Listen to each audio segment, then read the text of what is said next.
अभी मैं इतना भी गरीब नहीं हुआ कि घर आई हुई एक मेहमान को अपनी जेब से एक डिनर तक ना करा सकूं। क्या कहा? मेहमान? मैं तुम्हें मेहमान लगती हूँ? अब तो हमारे घर में रहती तो नहीं हो, तो मेहमान ही हो। तो फिर रख लो ना अपने घर में। तो कब से इंतजार कर रही हूँ। हमारे मामू का घर है, जब तक दिल करता है रहो। मैं कौन होता हूँ तुम्हें रखने रोकने या जाने का कहने वाला।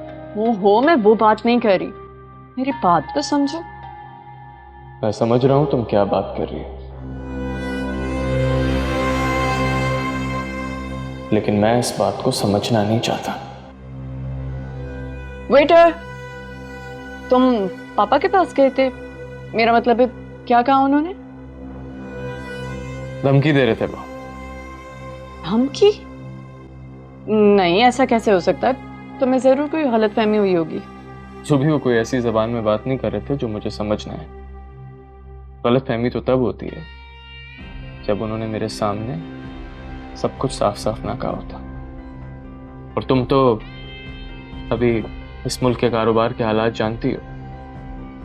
कोई इन्वेस्टर भी आसानी से राजी नहीं हो रहा। सभी एक नई पॉलिसी आने का इंतजार कर रहे हैं। तुम परेशान मत हो, मैं बात करती हूँ ना पापा से। मगर प्रॉब्लम ये है कि जब मैं उनसे बात करती हूँ तो वो कहते हैं बिजनेस के मामलात से दूर रहो, जैसे मुझे तो कुछ पता ही नहीं। ऊपर से मुझे ताने भी मिलते हैं। जिस तरह तुमने और मुमानी जान ने मुझे रिजेक्ट करके उस विरसा को एक्सेप्ट कर लिया था। साफ साफ कह दो कि मुझे तुमसे कोई उम्मीद नहीं रखनी चाहिए, मैं बुरा नहीं मानूंगा। तुम अगर मुझे एक छोटी सी उम्मीद भी दिला दो ना, तो मैं पापा से बात करके उन्हें मजबूर कर सकती हूँ वो ऐसा वैसा कुछ भी ना करें। अब देखो ना, मैं तो तुम्हें बताना ही भूल गई। पापा एक मॉल की इनॉग्रेशन करने वाले हैं, वो भी उन्होंने मेरे लिए मेरे नाम पे खरीदा है। तुम्हें पता है उनकी हर चीज की मैं ही मालिक हूँ। और कल अगर तुम्हारी मुझसे शादी हो गई तो जिस चीज पे मेरा हक है उस पे तुम्हारा भी होगा।